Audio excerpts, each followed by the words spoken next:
Após a Revolução Russa de 1917, Lenin coloca em prática sua doutrina de expansão mundial do comunismo e, em 1920, estabelece as condições para a filiação ao Partido Comunista, entre elas a realização de amplas campanhas de agitação e propaganda nas organizações militares, principalmente no Exército.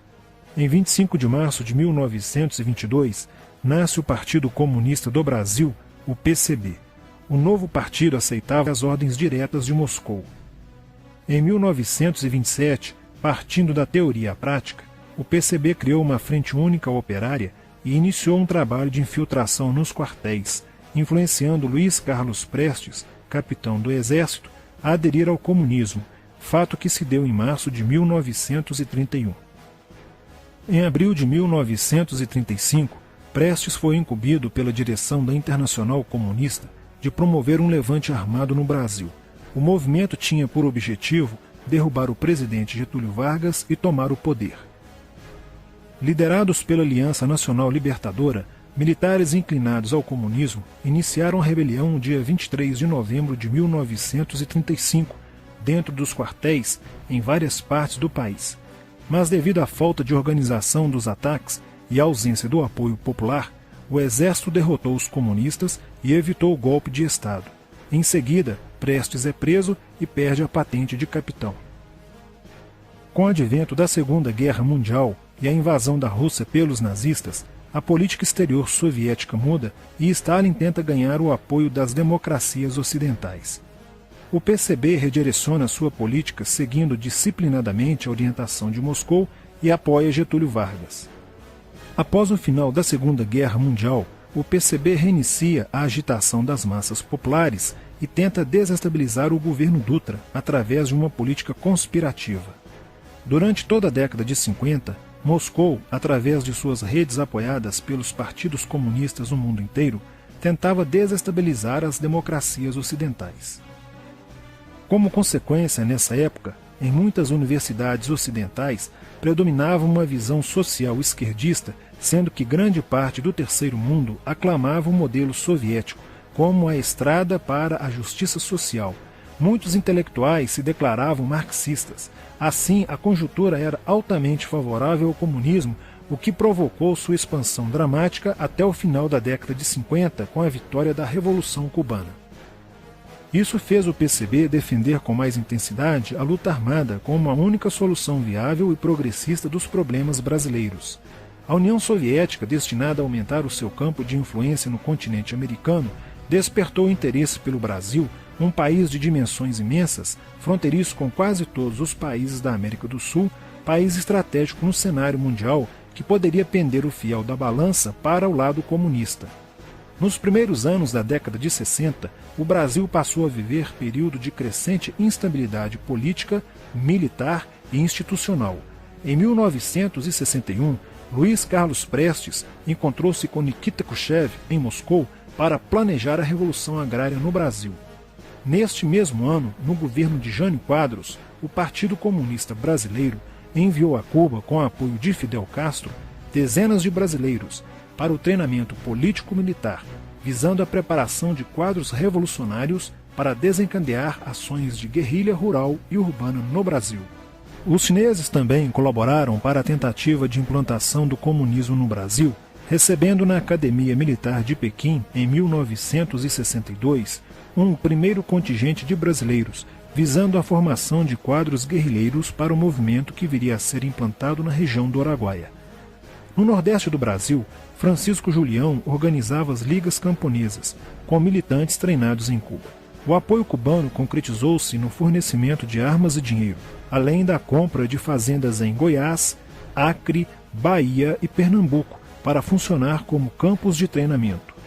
No dia 4 de dezembro de 1962, o jornal O Estado de São Paulo noticiou a descoberta e o desbaratamento de um campo de treinamento de guerrilha no estado de Goiás, em uma das 3 fazendas pertencentes às ligas camponesas.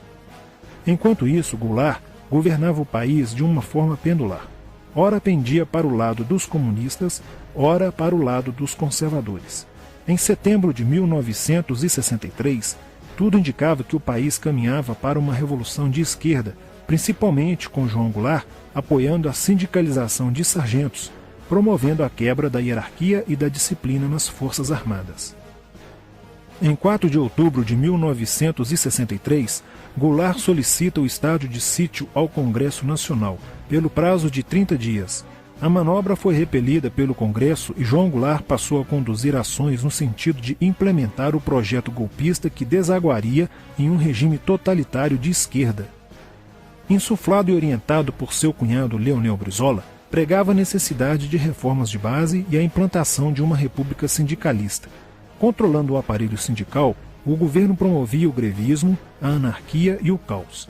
O país passou a viver dias de intranquilidade, estagnação econômica e inflação descontrolada. Em meio à crescente radicalização do ambiente político, Leonel Brizola era a liderança que unificou as esquerdas na frente de mobilização popular, criando o grupo dos 11 companheiros para tomar o poder pela luta armada. Segundo Brizola, o grupo dos 11 seria a vanguarda avançada do movimento revolucionário, a exemplo da Guarda Vermelha da Revolução Socialista de 1917 na União Soviética. Alheio às críticas que lhe endereçavam militares e oposição civil, João Goulart e o PCB mantinham entendimentos constantes.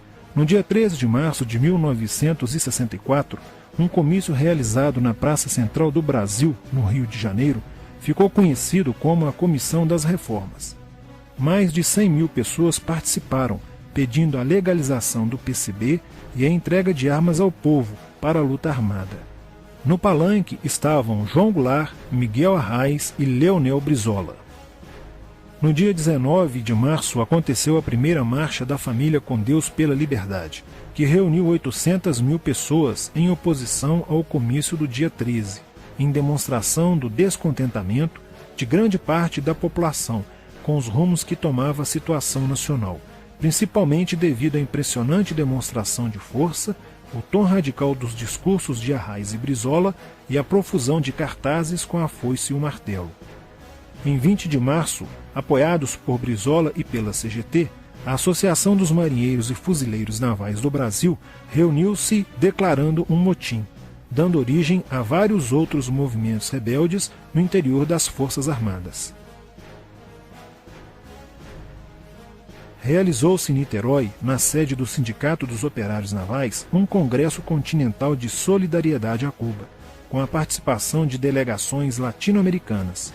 Luiz Carlos Prestes manifestou o desejo de que o Brasil fosse a primeira nação da América do Sul a seguir o exemplo de Cuba, se tornando uma nação comunista.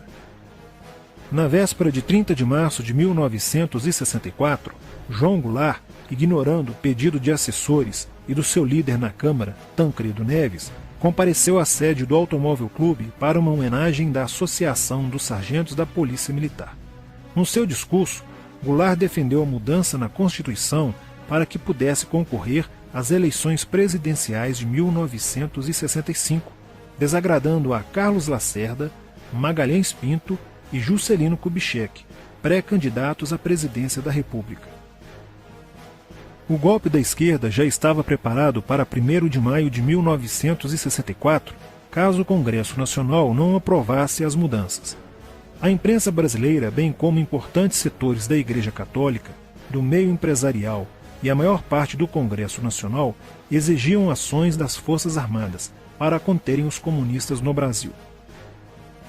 Ao final de março, jornais como o Globo, Jornal do Brasil, Correio da Manhã e Diário de Notícias pregaram abertamente a deposição do presidente João Goulart. Nos bastidores dos acontecimentos, os serviços secretos dos Estados Unidos e da União Soviética trabalhavam intensamente, tentando cada um fazer a balança pender para o seu lado, não medindo esforços para levarem o Brasil a uma guerra civil. O general Olímpio Mourão Filho resolveu partir com suas tropas sediadas no estado de Minas Gerais para o Rio de Janeiro. O general Castelo Branco, ao saber disso, telefonou para Magalhães Pinto, governador de Minas Gerais, com o intuito de segurar o levante. O governador mineiro argumentou que, uma vez iniciada a revolução, seria um erro parar, pois alertaria as forças fiéis a Goulart, podendo agravar a situação. A falta de reação do governo Goulart e dos grupos que lhe davam apoio foi notável. Não se conseguiu articular uma reação armada por parte da esquerda. também fracassou uma greve geral proposta pelo Comando Geral dos Trabalhadores, em apoio ao governo. João Goulart, em busca de segurança, viajou no dia 1º de abril do Rio de Janeiro, onde se encontrava no momento da Revolução, para Brasília, e em seguida para Porto Alegre, onde Leonel Brizola tentava organizar a resistência. Mas João Goulart desistiu de um confronto militar com os revolucionários e seguiu para o exílio no Uruguai. No dia 2 de abril, o presidente da Câmara dos Deputados, Ranieri Mazzilli, assume provisoriamente a presidência da República e mais de 1 milhão de pessoas lotaram as ruas e praças do país para comemorar a vitória. No dia 11 de abril de 1964, o Congresso Nacional se reuniu para eleger um novo presidente da República. O general Castelo Branco, aclamado por grande parte da sociedade brasileira, apoiado pela imprensa e por importantes setores da Igreja Católica, além de contar com a aprovação de grandes líderes políticos, entre eles Juscelino Kubitschek, precisava de 238 votos para ser eleito em primeiro turno, e acabou recebendo 361 votos. No dia 15 de abril, Castelo Branco assume a presidência da República, consolida a vitória sobre o movimento comunista e renova as esperanças do povo brasileiro de ter um país com dias melhores. Porém, a esquerda derrotada colocaria em cena, nos anos posteriores, Carlos Marighella, ideológico comunista e defensor da luta armada, que submeteria o povo brasileiro às ações mais obscuras da guerrilha, o terrorismo.